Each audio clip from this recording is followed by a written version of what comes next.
The clock in the Huntsville terminal read mid-afternoon, April 4th, 1977.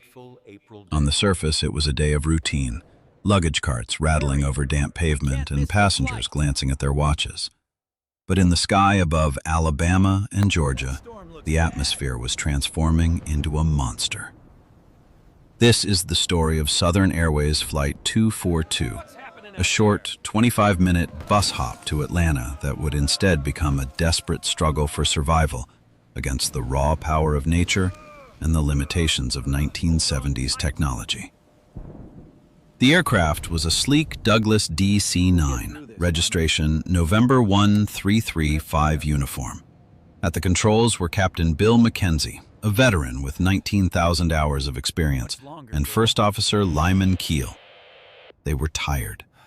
They had been on duty for 7 hours, skipping lunch to stay on schedule. In the high-stakes world of short-haul aviation, they had only 10 minutes at the gate to swap passengers, update paperwork, and prepare for the next leg. In that rushed window, a critical failure occurred before the wheels even left the ground. The airline's fax machine was broken. The pilots missed the latest weather printouts showing that 20 tornadoes were touching down in the region. They climbed into the cockpit with a dangerously incomplete mental map. Unaware, they were flying straight into a squall line, a literal wall of violent thunderstorms stretching for hundreds of miles. As Flight 242 lifted off at 3:54 p.m., the cockpit radar offered a deceptive picture. In 1977, radar was not the colorful, high-definition display we see today. It was a primitive, 5-centimeter black-and-white screen. To judge the intensity of a storm, pilots used contour mode, which displayed heavy rain as a black hole inside a white mass. However, this system suffered from a fatal flaw called attenuation. If the rain is heavy enough, it absorbs the radar's radio waves entirely, creating a radar shadow. To a pilot looking at that tiny screen, a shadow and a clear path look identical. "There's a hole right there," Mackenzie muttered, pointing to a dark void on the display. He didn't realize that hole wasn't an escape route. It was the most violent part of the storm, so thick with water that the radar signal couldn't even penetrate it. At 17,000 feet, the flight entered the trap. The light hiss of rain against the windshield suddenly transformed into a deafening, metallic roar. The cockpit voice recorder began picking up sharp, rhythmic thuds. It wasn't rain anymore. It was hail. Stones the size of tennis balls smashing into the aluminum skin of the aircraft. "Hold them, cowboy!" Mackenzie shouted over the noise as the plane began to buck wildly in extreme turbulence. In a bid to maintain control, the pilots pulled the thrust levers back to idle to slow the aircraft to its turbulence penetration speed. It was a standard procedure, but in this specific storm, it was a death sentence for the engines. A jet engine is a marvel of engineering, but it is designed to breathe air, not a river of ice and water. At idle thrust, the engine's internal pressure is low, and its spinning fan blades act as a less effective shield. This created the scoop factor. The engines were now vacuuming in massive quantities of water and hail while having no internal strength to push it out. Inside the combustion chambers, the water turned to steam, cooling the fires until the engines simply choked and died. Sudden silence fell in the cabin, followed by total darkness as the generators failed. For 36 seconds, Flight 242 was a 40-ton glider lost in a black abyss. When the pilots managed to restore electrical power, the situation turned from terrifying to catastrophic. Desperate to regain thrust, the crew pushed the throttles forward, but the engines were already physically damaged by the hail. The sudden surge of fuel into the choking engines caused a massive pressure imbalance known as a compressor surge. The internal blades of the engine began to hammer against each other, metal grinding against metal at thousands of revolutions per minute. The high-pressure stages began to melt, spraying molten aluminum through the core. Mackenzie's voice crackled over the radio to air traffic control. "The other engine is going too. We lost both engines." Now, Flight 242 was a brick falling from the sky. They were below 15,000 feet. Their windshield was a spiderweb of cracks that made it impossible to see forward, and they were surrounded by the very storm that had just crippled them. In the back, the flight attendants were performing a miracle of professionalism. Without a word from the cockpit, they saw the shattered windshield through the open door and knew what was coming. They moved through the cabin, telling passengers to remove their shoes to avoid damaging the emergency slides and demonstrating the brace position.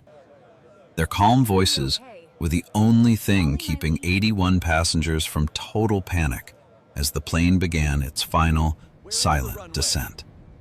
The pilots were flying blind, desperately searching for a place to land.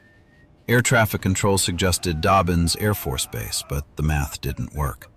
At their current altitude and glide ratio, they were 17 miles away, but they only had enough energy to cover 10. "Find me a highway," the first officer pleaded.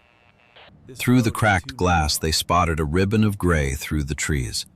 Georgia State Route 92, passing through the small community of New Hope. It was a two-lane road, narrow and lined with massive oak trees and power lines. It was never meant to be a runway, but it was all they had. "I'm going to land right over that guy," the first officer said, eyeing a car on the road below. He steeled his nerves, whispering to himself, "I got it. I got it." The DC-9 descended, its wings clipping the tops of trees, severing power lines that sent blue sparks flying into the rain. At 1818, the landing gear touched the pavement. For a split second, it seemed they might make it. But a highway is not a runway.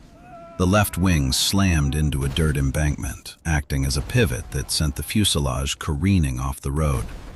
The aircraft turned into a massive projectile of fire and metal.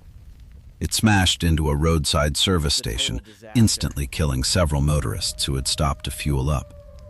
The plane continued its path of destruction, sliding through front yards and snapping massive trees like toothpicks until the fuselage broke into 5 distinct pieces. A massive fireball engulfed the wreckage. In the silence that followed the crash, only the sound of hissing rain and the crackle of flames remained. The aftermath was a scene of devastation that the town of New Hope would never forget. Of the 85 souls on board, 62 perished in the impact and the inferno. 9 people on the ground also lost their lives. Among the survivors were the 2 flight attendants, whose quick thinking and brace commands saved dozens of lives that would have otherwise been lost to the impact. When the National Transportation Safety Board, NTSB, investigators arrived, they uncovered the layers of the tragedy. They found that the pilots had been blinded by their own radar, misled by the phenomenon of attenuation. They discovered that the Pratt & Whitney engines had been overwhelmed by a biblical amount of water, a scenario the manufacturers hadn't fully accounted for in their training manuals. But most importantly, the crash of Flight 242 changed the world of aviation forever. Because of this tragedy, the monochromatic radar screens were phased out in favor of the color displays we see today, which clearly distinguish between light rain and deadly storm cells. Air traffic controllers began using more precise language, no longer just saying heavy rain, but identifying extreme precipitation. Pilots were given new procedures for dual engine failure, and the industry realized that in a crisis, a highway is often the most dangerous place to be. Every time you fly today and see a pilot checking a high-resolution color weather map on an iPad, or hear a controller giving a detailed weather deviation, you are seeing the legacy of Southern Airways Flight 242. It was a high price to pay for safety, 72 lives lost in a Georgia forest. But their story remains a permanent reminder of the relentless vigilance required to master the skies. As the sun set over the wreckage in New Hope on that April evening, The era of flying blind into the storm had finally come to an end.